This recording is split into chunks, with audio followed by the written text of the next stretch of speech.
கர்த்தருடைய பரிசுத்த நாமத்திற்கு மகிமுண்டாவதாக. தேவனாகிய கர்த்தர் இந்த வருஷத்துல கடந்து போன 5 மாதம் அளவும் நம்மை கண்மணி போல் பாதுகாத்தார்.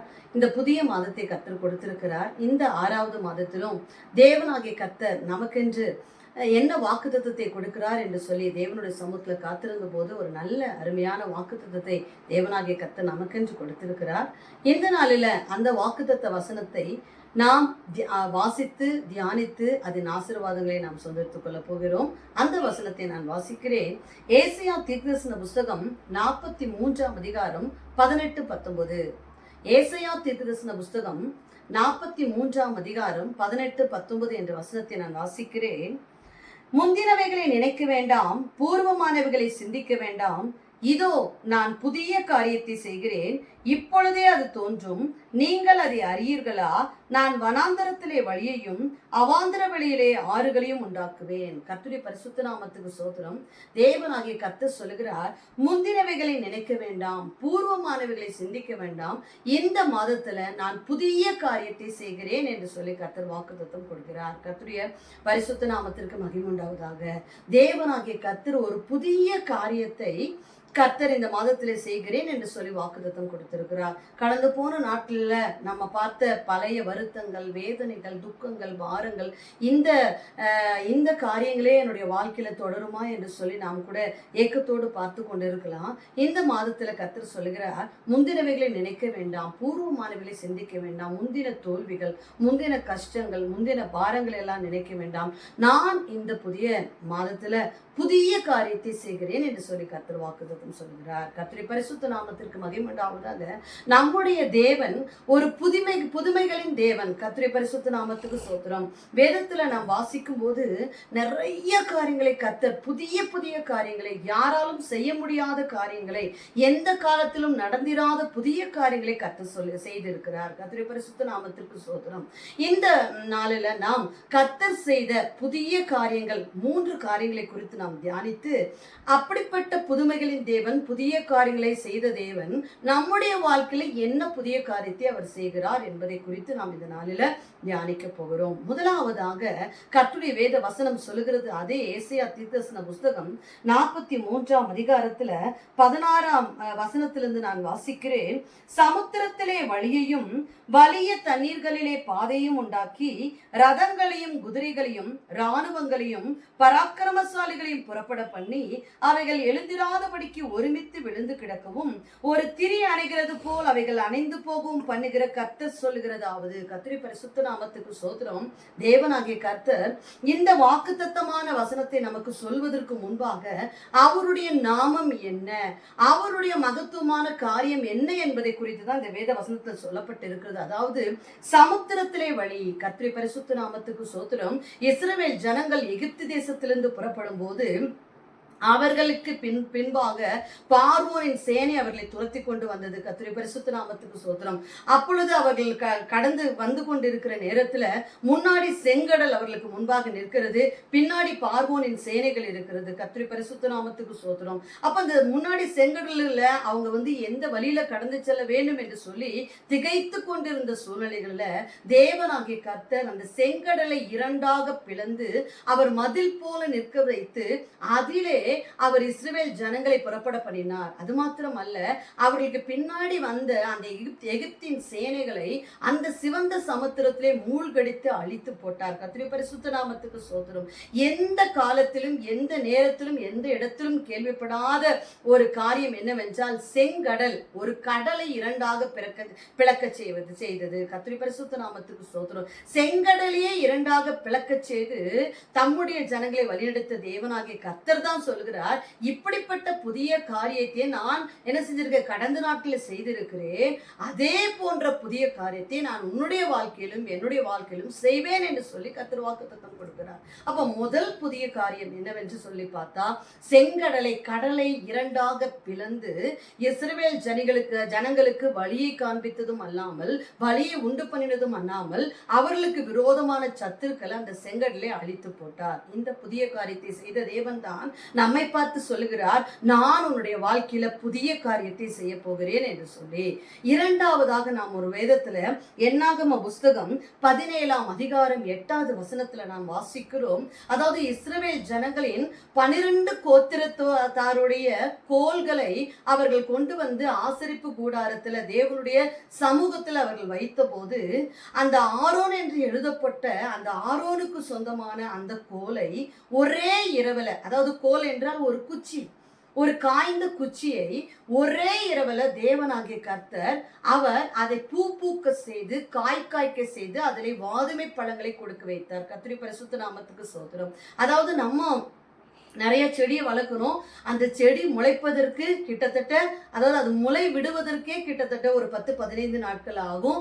அதற்கு பின்பாக அது செடி, அதாவது இலைகள் விட்டு கிளைகள் விட்டு அது பூத்து அது காய்களை கொடுப்பதற்கு பல மாத கணக்காகும். கர்த்தருடைய பரிசுத்த நாமத்துக்கு ஸ்தோத்திரம். ஆனா ஒரே ஒரு இரவுல அந்த குச்சியை தேவனாகிய கர்த்தர் துளிர்விட செய்து அதிலே பூத்து அதை காய்க்க செய்து அதிலே வாதுமை பழங்களை கொடுக்க செய்தார். இப்படிப்பட்ட ஒரு புதிய காரியம் என்பது எந்த இடத்திலும் எந்த சமயத்திலும் நடக்காத காரியம். இப்படிப்பட்ட ஒரு புதிய காரியம். கர்த்தருடைய பரிசுத்த நாமத்துக்கு ஸ்தோத்திரம். நம்முடைய வாழ்க்கை கூட இப்படி காய்ந்த குச்சியை போல வறண்டு போன நிலைமையில, நம்பிக்கையற்ற போன நிலைமையில, துளிர்விடக் கூடாத நிலைமையில இருக்கலாம். ஆனா தேவனாகிய கர்த்தர் ஒரே ஒரு இரவுல அந்த குச்சியை, அந்த கோலை துளிர்விட செய்த தேவனாகிய கர்த்தர் நம்முடைய வாழ்க்கையும் துளிர்விட செய்வதற்கு ஏதுவான புதிய காரியத்தை அவர் செய்வதற்கு போதுமானவராயிருக்கிறார். இந்த 2 காரியம். மூன்றாவது காரியம் பார்த்தீங்கன்னா, யோவான் எழுதின சுவிசேஷம் 11ஆம் அதிகாரத்துல நாம் வாசிக்கிறோம். அதாவது மரித்து போய்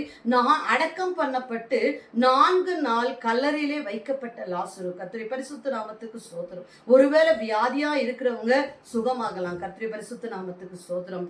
மரித்து போனவர்களை உயிர்ப்பிக்க கூடுவது கொஞ்சம் கஷ்டமான காரியம். கர்த்தருடைய பரிசுத்த நாமத்துக்கு ஸ்தோத்திரம். ஆனா மரித்து அடக்கம் பண்ணப்பட்டு 4 நாள் அழுகி போன சரீரத்தை தேவனாகிய கர்த்தராகிய இயேசு கிறிஸ்து லாசருவே வெளியே வா என்று சொன்ன ஒரே வார்த்தையில அவரை உயிர்ப்பித்து அவரை வெளியே கொண்டு வந்திருக்கிறார். கர்த்தருடைய பரிசுத்த நாமத்துக்கு ஸ்தோத்திரம். அந்த கர்த்தருடைய பரிசுத்த நாம மாத்திரம் மகிமை பண்ணுவதாக. அப்படிப்பட்ட மரித்த லாசருவை தேவனாகிய கர்த்தர் 4 நாள் கல்லறையில் வைக்கப்பட்ட நம்பிக்கை இழந்த சூழ்நிலையில் இருந்த லாசருவை மரித்து போன சரீரத்தை கர்த்தர் உயிர்ப்பித்து ஒரு பெரிய காரியத்தை செய்தார். கர்த்தருடைய பரிசுத்த நாமத்திற்கு மகிமை உண்டாவதாக.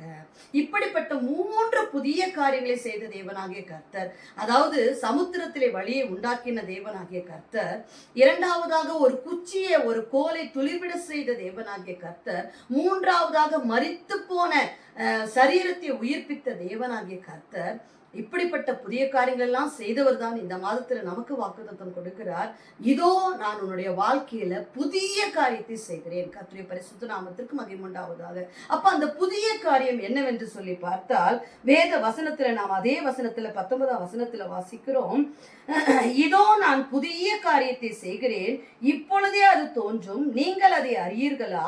நான் வனாந்தரத்திலே வழியையும் அவாந்தர வழியிலே ஆறுகளையும் உண்டாக்குவேன். நான் வனாந்தரத்துல என்ன செய்வேன்? வழியை உண்டாக்குவேன்.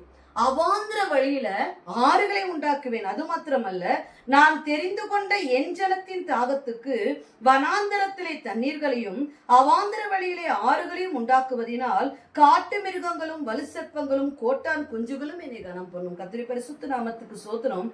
நான் தெரிந்து கொண்ட, என்னை நோக்கி கூப்பிட்டு கொண்டிருக்கிற, அல்லது என்னுடைய சத்தத்தை, என்னுடைய கர்த்தருடைய வசனத்தை கேட்டுக்கொண்டிருக்கிற தம்முடைய பிள்ளைகளுக்கு என்ன செய்வேன்னா, நான் வனாந்தரத்துல தண்ணீர்களை உண்டாக்குவேன், அவாந்தர வழியிலே ஆறுகளை உண்டாக்குவேன். கர்த்தருடைய பரிசுத்த நாமத்திற்கு ஸ்தோத்திரம். அதாவது வனாந்தரம் என்றால் என்ன அப்படின்னு சொல்லிட்டு நம்ம பார்த்தோம்னா, அதாவது ஒரு அடைக்கப்பட்ட நிலைமை. கர்த்தருடைய பரிசுத்த நாமத்துக்கு ஸ்தோத்திரம்.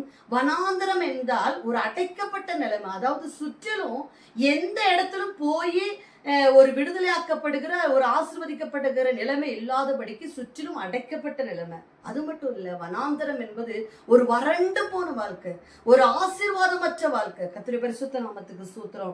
மூன்றாவதாக வனாந்தரம் என்பது ஒரு தாழ்வின் நிலைமை. கர்த்தருடைய பரிசுத்த நாமத்துக்கு ஸ்தோத்திரம். ஒரு உயர்வில்லாத, ஆசீர்வாதம் இல்லாத ஒரு தாழ்வின் நிலைமை. அது மாத்திரம் அல்ல, வனாந்தரம் என்பது ஒரு சந்தோஷமான நிலைமை அல்ல, ஒரு வருத்தத்தின் நிலைமை. கர்த்தருடைய பரிசுத்த நாமத்திற்கு மகிமை உண்டாவதாக.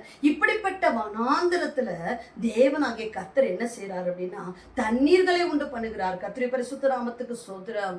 ஆறுகளை உண்டு பண்ணுகிறேன் என்று சொல்லுகிறார். கர்த்தருடைய பரிசுத்த நாமத்துக்கு ஸ்தோத்திரம். ஒருவேளை உங்களுடைய வாழ்க்கை நம்பிக்கையற்ற சூழ்நிலை, இது மாதிரி அடைக்கப்பட்ட ஒரு நிலைமையில, வறண்டு போன நிலைமையில, தாழ்வின் நிலைமையில, வருத்தத்தின் நிலைமையில உங்களுடைய வாழ்க்கை இருந்தால் தேவனாகிய கர்த்தர் அவர் ஆறுகளையும் தண்ணீர்களையும் உண்டு பண்ணி அந்த வனாந்தரத்தை நான் செழிப்பாக்குவேன் என்று சொல்லி கர்த்தர் சொல்லுகிறார். கர்த்தருடைய பரிசுத்த நாமத்துக்கு ஸ்தோத்திரம். நம்முடைய வாழ்க்கையில அவர் செய்ய போகிற புதிய காரியம் என்னவென்றால் இந்த வனாந்தரத்துல முதலாவது அவர் தண்ணீரை உண்டு பண்ண போகிறார். கர்த்தருடைய பரிசுத்த நாமத்துக்கு ஸ்தோத்திரம். செழிப்பிற்கு முதல் காரணமே என்னது? தண்ணீர் தான். தண்ணீர் இல்லாத பஞ்சம் இருக்கும்போது நம்ம நிறைய டிவில எல்லாம் பார்த்திருக்கோம். அதாவது நிலம் எல்லாம் வெடிச்சு ஒரு நம்பிக்கையற்ற நிலைமையில காணப்படும்.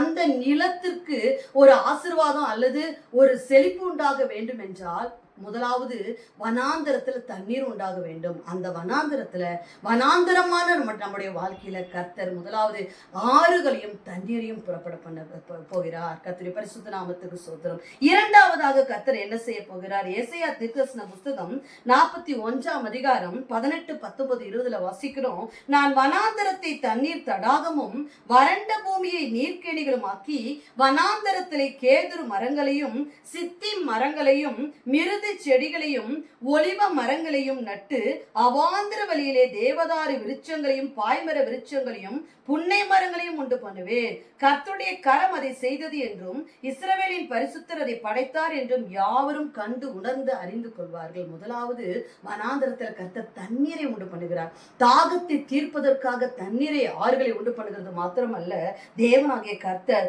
அதாவது கேதுரு மரங்களை, சீத்தி மரங்களை, மிருது செடிகளை, மரம் செடி கொடிகளையெல்லாம் கர்த்தர் உண்டு பண்ணி வனாந்தரமான நம்பிக்கையற்ற வறண்டு போன வெடித்த நிலைமையில இருக்கிற நிலத்துல கர்த்தர் ஆறுகளை உண்டு பண்ணி அதற்கு பின்பாக அவர் மரம் செடி கொடிகளெல்லாம் உண்டு பண்ணி அவர் செழிப்பாக்குகிறேன் என்று சொல்கிறார். இரண்டாவது காரியம். கர்த்தருடைய பரிசுத்த நாமத்துக்கு ஸ்தோத்திரம்.